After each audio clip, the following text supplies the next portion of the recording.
Before accusing Brent Venables of stealing signs this week, Ole Miss head coach Lane Kiffin gave us this all-timer of a quote.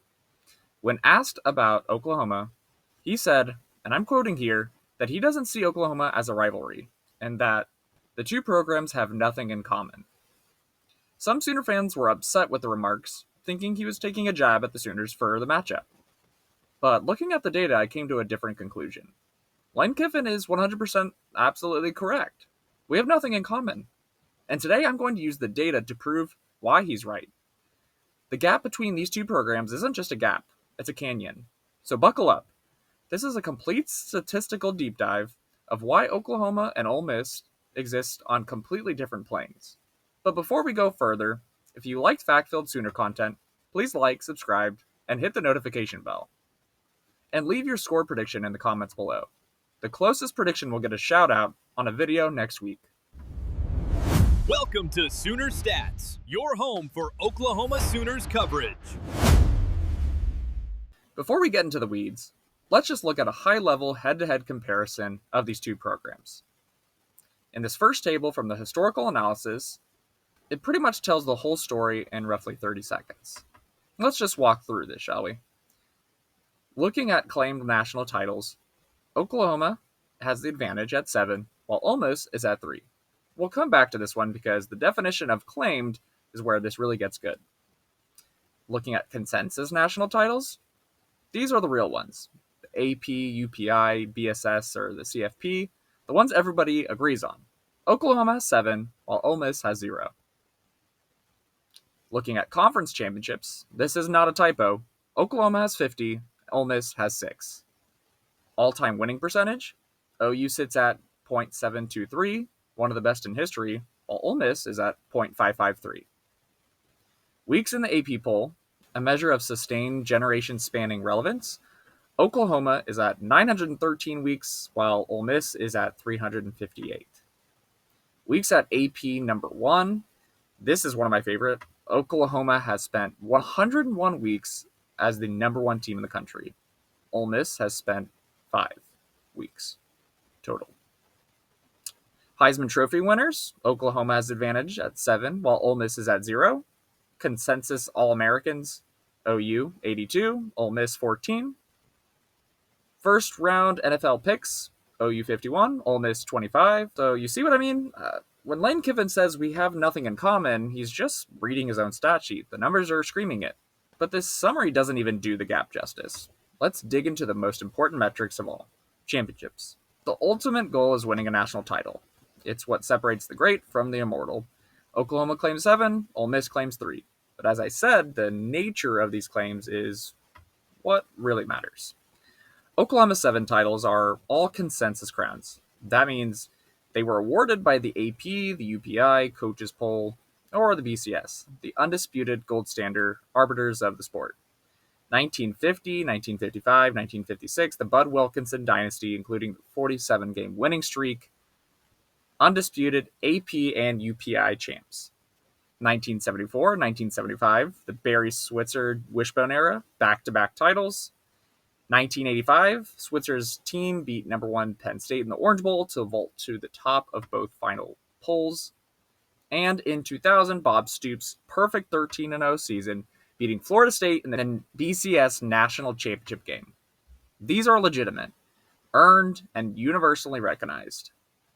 Now let's look at the 3 titles, or should I say titles, claimed by Ole Miss. All of them come from their golden era under Johnny Vaught. But here's the catch. Not a single one of them was awarded by the AP or UPI polls. They're claimed based on selections from other NCAA designated major selectors, often mathematical formulas or smaller committees. In 1959, they finished number 2 in the real polls. The consensus champ was undefeated Syracuse.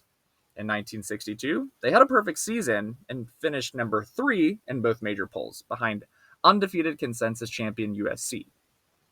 Their strongest claim is 1960. The AP and UPI polls named Minnesota the champion, but after Minnesota lost its bowl game, the football writers, WFAA, gave their trophy to Ole Miss. The students on campus famously burned dummies of AP and UPI in protest. Think about that. Their best title claim, the one they hang their hat on, was a protest against the real polls. But here's the single most telling fact, and it comes from a deep dive analysis of unclaimed titles. Oklahoma's record book lists at least 10 additional seasons where various math selectors named us champions. 1950, 1949, 1973, etc. But the university explicitly does not claim them. Why? Because we only recognize the real ones. It's the confident posture of a program that doesn't need to pad its numbers. The very selectors that Oklahoma discards are the foundation of Ole Miss's championship claims. So again, Lane Kiffin is 100% correct. Our 7 undisputed consensus national championships have nothing in common with their 3 non-consensus. We finished second or third, but a computer liked us claims. Okay, so maybe Lane wasn't talking about national titles. Maybe he was talking about conference level success. If so, he is even more right.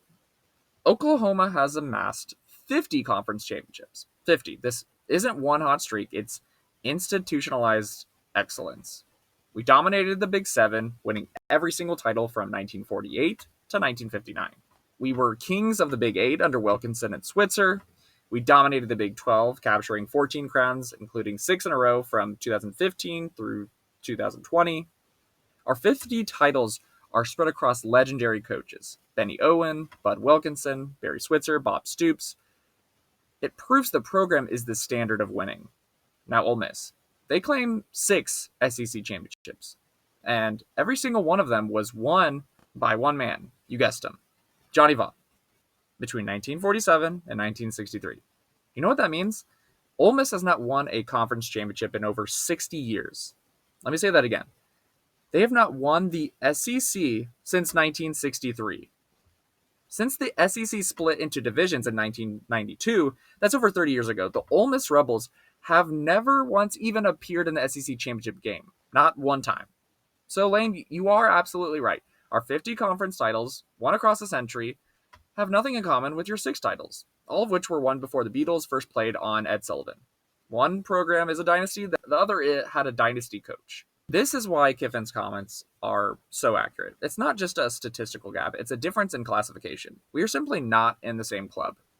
A data-driven analysis I recently did constituted what we should consider a blue blood in college football. It's not about being good for a decade, it's about 3+ generations of elite history. It's the difference between new money and old money. The analysis built a scoring system based on 4 pillars: championships, sustained national prominence, pantheon of legends, and the professional standard. When the final scores were tallied, the data revealed a clear, distinct elite tier of 8 teams. Those 8 blue bloods are Alabama, Ohio State, Notre Dame, USC, Michigan, Texas, Nebraska, and the Oklahoma Sooners. Oklahoma's score of 288.7 places them firmly in the inner circle. Why? Because everything we just talked about: 50 conference titles, 7 consensus national titles, 7 Heisman winners, and the 3rd most weeks ranked in the AP poll all time. And where did Ole Miss land in this analysis?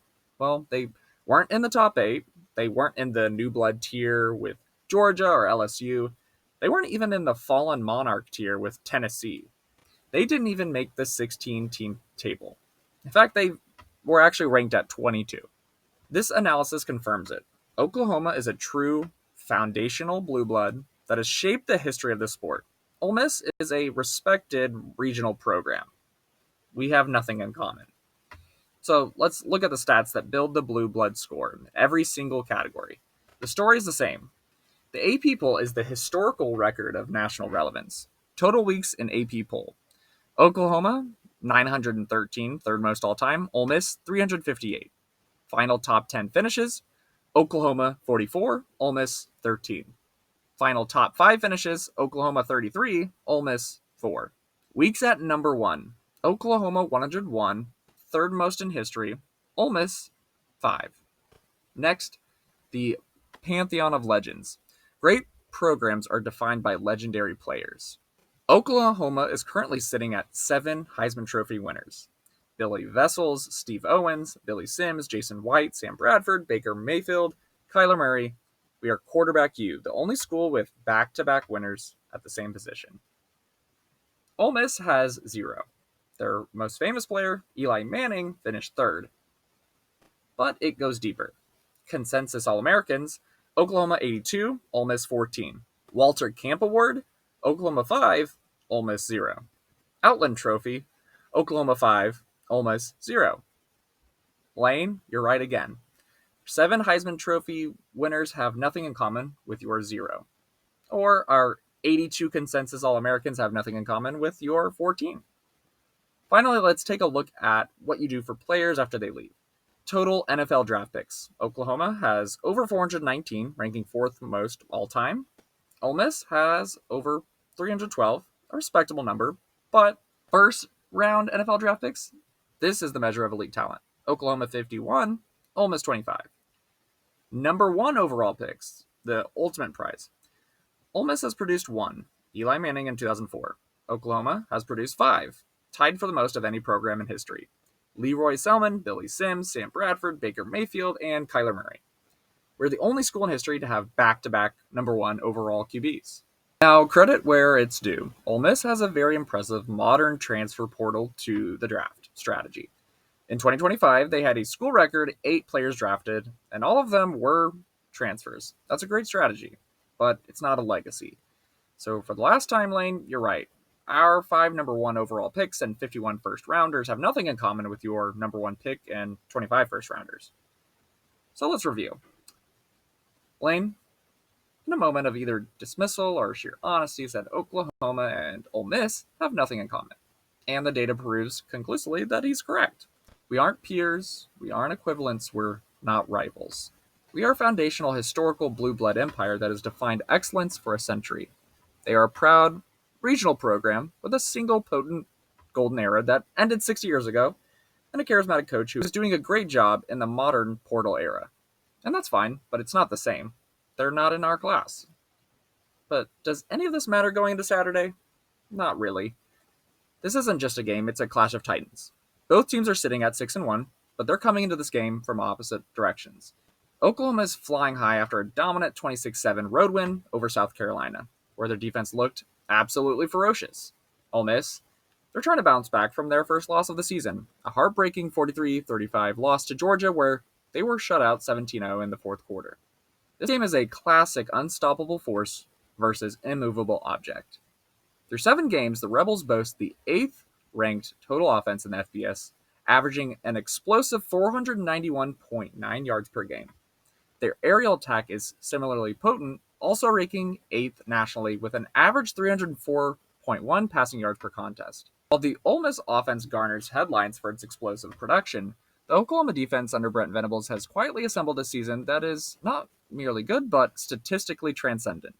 Through 7 games against one of the nation's toughest schedules, this unit has established itself as the undisputed top defense in college football. The Sooners' dominance is reflected across nearly every major defensive category. They hold the coveted number 1 ranking in the FBS in total defense, allowing a paltry 213 yards per game, a figure that is more than 20 yards clear of the next closest team. This comprehensive dominance is built on elite performance at every level of the defense. Number 1 in sacks, the Sooners lead the nation with 28 total sacks. Number 1 in tackles for loss. Their disruptive nature extends beyond sacks as they also lead the nation in tackles for loss. Number 2 in scoring defense, they've surrendered just 66 total points, an average of 9.4 per game. Number 4 in passing defense, opponents average just 132.6 passing yards per contest. Number 4 in rushing defense, they are equally stout against the run, allowing only 80.4 yards per game. And number 1 in first down defense, a key indicator of their down-to-down consistency. They have allowed a nation-low 82 first downs all season. When you look at offensive efficiency, Ole Miss has a massive advantage. Their offense has a total predicted points added, or PPA, of around 170. Oklahoma's is down at 92. On a per-play basis, Ole Miss is averaging 0.34 PPA, crushing Oklahoma's 0.19. The Rebels are just more explosive and more successful, posting a higher overall success rate and a better explosiveness rating. But the real separation is in the passing game. The Ole Miss passing attack is lethal. Their total PPA from passing is 125. Oklahoma's just 69. On obvious passing downs, when the defense knows you're going to throw, Ole Miss is far more successful with a success rate of 0.43 compared to OU's 0.32. Simply put, the Ole Miss offense, led by quarterback Trinidad Chambliss, is one of the most elite and explosive units in the country. But they'll be facing a defense unlike anything they've seen. This is where the script flips, and it flips hard. The Oklahoma defense is by the numbers statistically elite. While the Ole Miss offense is busy adding points, the Oklahoma defense is actively preventing them. Get this, OU's total defensive PPA is negative 30. That means they are a top-tier unit that takes points off the board. Ole Miss's defense, they have a positive 78 PPA, meaning they are a liability. Oklahoma's defense is better at every level. Success rate, they allow just 0.26 success rate, one of the best in the nation. Ole Miss allows 0.43. Passing defense, on those same passing downs where Ole Miss offense thrives, the OU defense is a brick wall, allowing a staggeringly low 0.18 success rate. Rushing defense, they are just as good against the run, allowing a 0.26 success rate and posting a negative PPA. And here's the Sooners' secret weapon, Havoc. Oklahoma's defense creates a total havoc of 0.25. And it's clear, the front seven, OU's defensive front, generates a 0.20 havoc rate, which is almost triple what Ole Miss's front seven produces. They are built to disrupt this exact style of high-powered offense. This brings us to the key matchup that will decide the game. Can the Ole Miss offensive line protect its quarterback against Oklahoma's number one ranked pass rush? The Ole Miss offense is explosive, but it's vulnerable. The data shows they allow a total havoc rate of 0.16, which is literally double what the Oklahoma offense allows. But here's the one vulnerability for the Sooners: explosive plays. While the OU defense is dominant, it is susceptible to giving up the big one. The chart shows Ole Miss's defense is actually slightly better at preventing defensive explosiveness on passing downs and standard downs. This is the entire game. Ole Miss's offense, which lives on explosive plays, versus an Oklahoma defense that creates relentless pressure but can be beaten over the top. So who wins? This game comes down to two questions. Can the Ole Miss offense, which fell apart in the fourth quarter against Georgia, handle the most disruptive defensive front in the country? And can the Oklahoma offense, which has been solid but not spectacular, score enough points against a weaker Ole Miss defense to support its own elite D? The data shows this is a true toss-up. The betting line agrees, favoring Oklahoma by just minus 4.5. I'm leaning with the home team. I think the Sooners' pass rush is the single most dominant unit in this game, and it will create just enough chaos to disrupt the Ole Miss passing attack. What do you think? Let me know what you think in the comments below, what your score predictions are. Remember, the closest prediction will get a shout out in next week's video. Don't forget to like, subscribe, and hit the notification bell. Thanks for watching. We'll see you next time. Boomer.